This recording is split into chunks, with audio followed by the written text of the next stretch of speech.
right, it's a beautiful morning here in Baton Rouge, Louisiana, and it's my pleasure and honor to be visiting with one of our local basketball heroes, a guy who was an SEC Player of the Year and then went on to the NBA for a long career, playing almost 500 games in the league.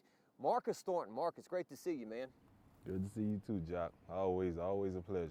Yeah, always a pleasure to see you, man. And right now, this is a setting that's special to Marcus. It's a setting, I said, Marcus, where could we go, like where you used to play ball or a place that's special to you? And we're at Spain Street Park, BREC's Spain Street Park. Why is this place special to you? This is where it all started for me.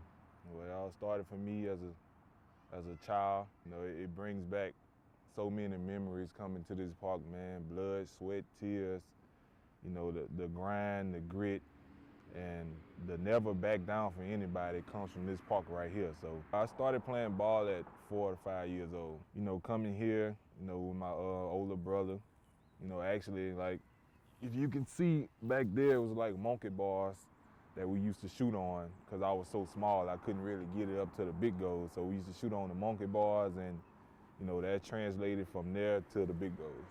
And so I would imagine pickup games here into the wee hours of the night? Yes, until my mom used to scream out the back door for us to come home. Yeah, it got real personal at times here. I can imagine not a whole lot of fouls were called, maybe. No, Physical. No fouls. No fouls at all. You call a foul, you might as well head home because you're not getting the ball back. Marcus, there might be a younger person watching this who wants to reach the NBA like you did, who wants to be playing amongst the best basketball players in the world. Speak to them about the importance of working hard, especially now with Twitter and social media where, I don't know, maybe sometimes you can glorify yourself before you've achieved anything. Right. Speak to work ethic. I always say unseen hours.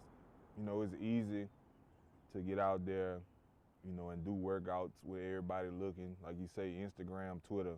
It's those unseen hours where nobody's paying attention. It's just you and, you know, the goal in the gym. You know, get in there, work, repetition, and believing in yourself. You know, that's all you have. You know, when guys go out in the club, you know, and do all the stuff they used to do, I used to be in the gym. You know, you can ask all the trainers. They probably still mad at me now for calling them 1, 2 in the morning to come open the gym so I can get in. So, you know, I was dedicated, man. I was dedicated, and, you know, I always looked at basketball as my way out. Your path to LSU is very different than, say, a Garrett Temple, Big Baby Glenn Davis, Brandon Bass, these guys that played basketball in Baton Rouge who kind of went straight to LSU, right? Yeah. Your path was much different. Yeah, I always tell people I took the long route. I took the long route. You know, I went to junior college for 2 years. But, you know, when I tell people my story, like I never regret it because by me going off to junior college, it helped me become a man fast. You know, I had to take care of myself and provide for myself much faster than I would have if I would have went, you know, straight to LSU. So, you know, I never regret nothing that happened in my life, but, you know, that point in my life was very pivotal for me to becoming the man I am today. Where is Kilgore? It's in Kilgore, Texas. It's like an hour away from Shreveport, like a 5-hour drive. Okay. So you weren't that far away. I wasn't that far, but I was far enough. Far enough away from the cooking at home and all that stuff, the comfort. Yes. I guess we can play the what-if game all day, right? And so we talk about the 2006 Final Four team that LSU had, I'm sure guys that you knew very well. Yeah. And we talk about, well, what if Brandon Bass would have stayed one more year? Right. And what if Marcus Thornton would have been a freshman on that team? What kind of super team we would have had that year? Ooh, man. You think about that? I do. And it's crazy because, like, at Kilgore, I watched that whole tournament. I was cheering for those guys so hard in my dorm room, beating on everything because, like you say, I knew those guys and I grew up with those guys, so I was just so happy for them. But at the back of my mind, I was saying the same thing you just said, like, what if I was there? You know what I'm saying? What if I was there? And like you said, what if Brandon was there? I guess we'll never know, but at the same time, you know, I was just so happy for those guys, and, you know, 'cause they achieved something that people really don't achieve as much going to college. My sophomore year in junior college, I kind of, took off or whatever. I had committed to UConn. I committed to UConn, and I think Butch found out that I committed to UConn, and he was in there right away. Like, no, you can't do it. You can't go. You can't go. You got to go home. You got to go home, man. I felt like they really wanted me at LSU. And at the same time, by me being away from home for 2 years, I kind of really wanted to come back home and feel that love again. Have all my friends come to the game, have my parents come to the game, everybody I grew up with be there right there. So your first year here, it's a rocky year. Mm-hmm. It's crazy. I looked it up the other day. You scored 38 points at Auburn, Mm-hmm. which was your first SEC win of the year. Yeah, And then John Brady got fired 2 days later yeah. on a Friday.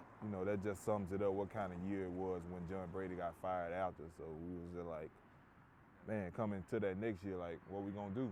Like, we can't have the same year that we had last year, so, what we gonna do? And I think everybody was on board for what we wanted to accomplish that next year. Trent Johnson gets introduced as LSU's basketball coach. I think it was apparent from the first press conference this guy was not here to smile and, be warm and fuzzy. He had a job to do. He did a very, very good job coaching you guys that first year. Do you remember the first time you met Trent? Yep.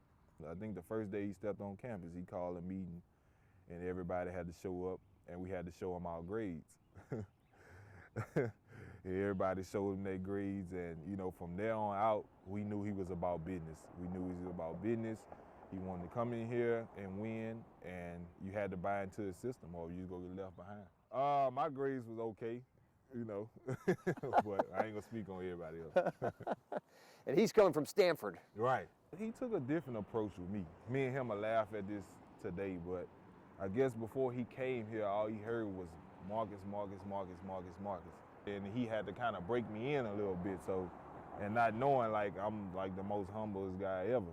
And so he took a different approach with me, like he was trying to break me or whatever. And at the end of the day, like we met, and he was just like, what did you want out of the season? And I told him I wanted to be SEC Player of the Year and make it to the NCAA tournament. And both obviously happened. both happened. So, by buying into his system, that helped me out a lot. Your last year, you guys won 27 games. Mm-hmm. Because the SEC and because of the overall schedule, maybe, you guys were only an 8 seed in the NCAA tournament. I still feel like we should have had a better seed.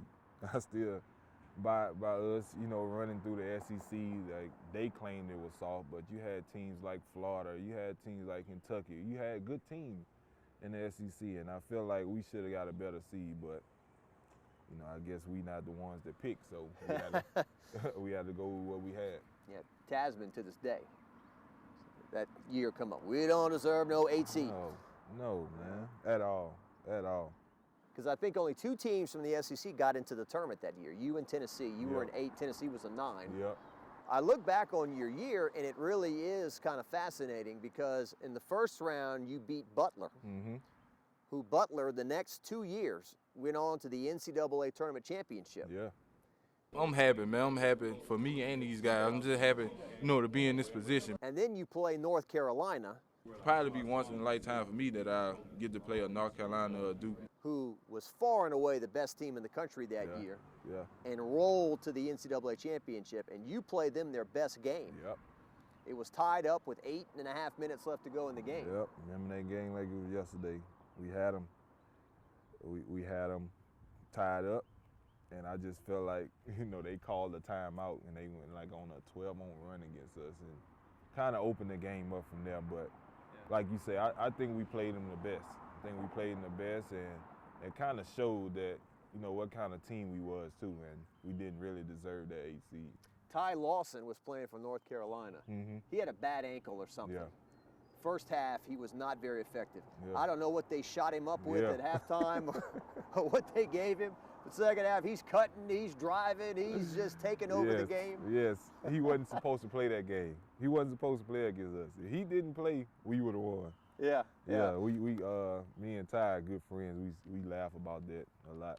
So the first game that you beat Butler, Marcus Thornton goes for 30 points on 10 of 15 shooting. The North Carolina game, the second round game, this is a neutral site Right. game. In Greensboro, right? In Greensboro, North Carolina, there are 23,000 people wearing blue and white. We're just happy for our 30, 40, 50 fans. Everywhere. And I will say this is a huge compliment to you.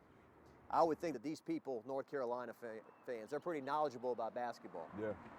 And you hit a few shots that day where these people were like, whoa, like the awe, the oohs and ahs of the crowd. You hit a few shots like falling away in the corner from like 25 feet and everything. You impressed them that day. And I would take that as a big compliment. Yeah, you know, that game, man, I was so hyped about that game because, you know, they being number one, and I really want to, like, display my skills against them, and they went on to win the whole championship, so, you know, I think we played them the best. Does that 2009 NCAA team you played on, does the excitement of that, does it measure up to your NBA experience? Yeah, you know, that was like, I mean, ultimately, that was the, you know, highlight of my college career. Just, you know, from watching the tournaments when you was little, you know, just hearing the music and actually walking out there to play in a game, you know. Do you sing along to One Shining Moment, Marcus? No, I don't sing along to it, but, you know, I hear it, and, you know when it's March Madness. When you hear that, and you hear that the other song they play, and, you know, to start the, you know, game off, man, you know, you get in that college mode. Even when you out of college and watching the game, you still get into that college mode when you watch March Madness. What was it like for you to get a chance to play with Garrett Temple and Tasman Mitchell? Those two guys were freshmen on the Final Four team. They went through some rough times. It was fun, man. It was fun because with Garrett, I've been playing with Garrett since I was younger, 6, 7 years old, like at Sports Academy. And with Tasman, we was in the same class in Tara and Denham Springs in 5A, so I've been knowing Tasman for a while too.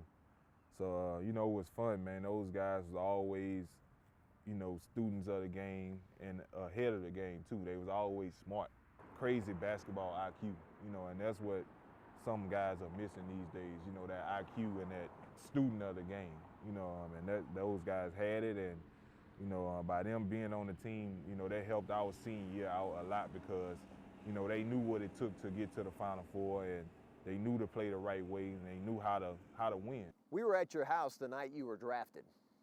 What was that whole experience like that night? I mean, it was just surreal. Just being able to say, like, you know, I've accomplished my dream. You know, every young kid that plays basketball have dreams and admiration of getting to the NBA. So just to say, you know, my name was going to get called, you know, it was just surreal in itself, and it was just a lot of emotions was everywhere, man. I was just so happy to be there and to share with you and my family. Yeah, well, we were honored to be there. We appreciate those moments. I know it's got to be a nerve-wracking experience, right? I mean, your emotions on that night must go like this, right? Yeah, because you never know where you're going to land. So you start in New Orleans, right? Yep. Byron Scott, the head coach? Yep. So certainly everyone around here was wishing that you were going to play 10 years with them and have a big career. And what's wrong with Byron Scott? What does he have against Marcus Thornton? Or some of the things that I would hear, you know. What was that whole experience like? I think it was just a rookie thing, you know, coming into. I don't think he really liked rookies like that. So kind of more of a initiation type deal. After New Orleans, I went to Sacramento. Those were the best years of your career in terms of you averaged over 21 points one year. You averaged almost 20 points the next year.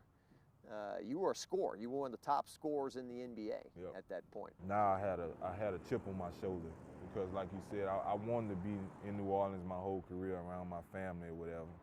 But I just felt like, you know, they held me back, so to speak.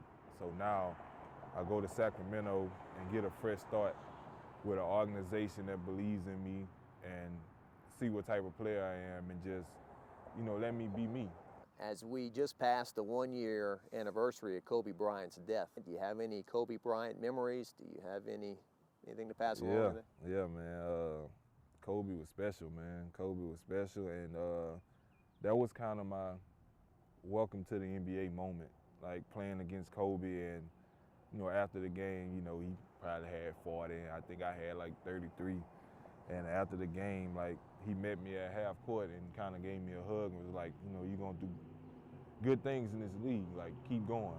And that kind of stuck with me forever, my whole career, by, the great Kobe Bryant acknowledging little old me.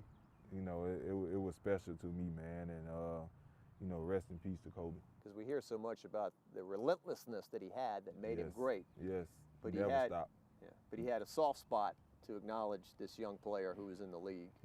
Yeah, Kobe never stopped, man. Like, going into the game, you playing against Kobe, you have to be on your A game, because if you're not, he's going to embarrass you. He's going to embarrass you, and he's going to make you look like you don't supposed to even be in this league. So, and that was my matchup every time. So, I had to get the starstruck out before I played him, and we had some great battles. He didn't care if you was the first man or the 12th man on the bench. Like, he was bringing it, so you had to bring it too. Well, that's great. I appreciate those stories about Kobe. What about some of the other giants of the game? LeBron, you got any LeBron stories or interactions? Yeah, actually LeBron gave me a nickname that stuck with me. Everything, I guess, he says kind of, blows up anyway. He gave me a nickname. It was Lil Buckets. So, he gave me that nickname after the game. We played them in Miami, and they was on like a 17, 18 game winning streak, and they wasn't expecting us to come in and kind of give them a run for their money to win. And we actually took them into overtime, and they, obviously won the game, but we made it tough on them. And after that game, I think he went out and tweeted like, Sacramento is gonna have a great team with, DeMarcus, Isaiah, Tyreek, and Lil Buckets, and he was referring to me, so that kind of, took off. Another funny story, man. Like, he was on a fast break one time, and I kind of reached in and kind of slapped the ball for him. I almost broke my arm. That's how strong he is, man. That guy is strong, man, and like he's still playing today. Like, he's still in year 2.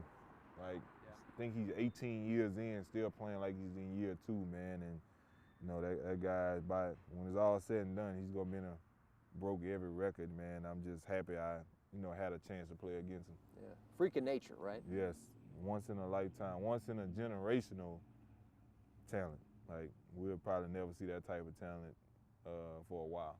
It was just great to, like, be just competing against those guys, man. And just a little guy from right up the street, man, just to say he played against Kobe Bryant, LeBron, and, it's just a story in itself.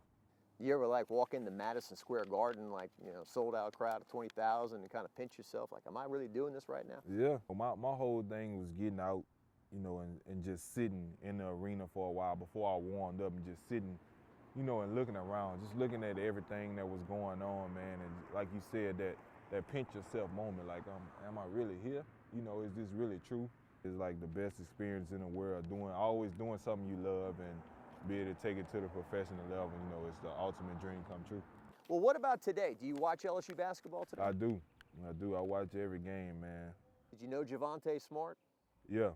I mean that guy, like, we work out in the summer sometimes, and he always had it.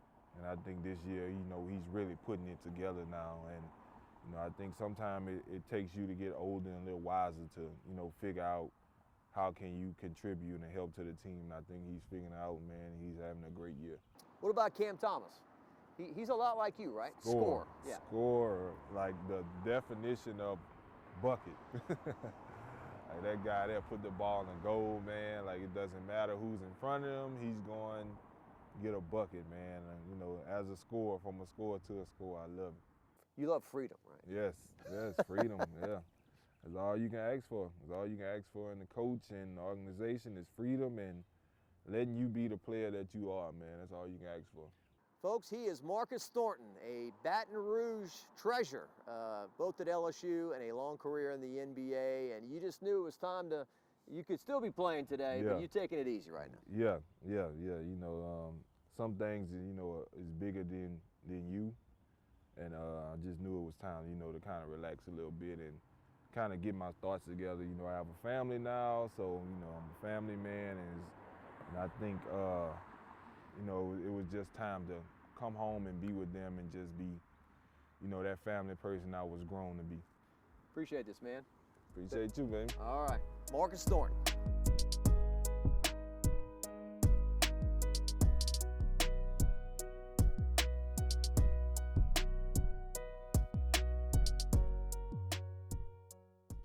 I'm Liz Coe. Thanks for checking out the WAFB YouTube channel. Hey, why don't you subscribe while you're here? Go ahead and click on that box and you'll get the latest updates on when we go live. Make sure you download the WAFB News app for the latest updates too.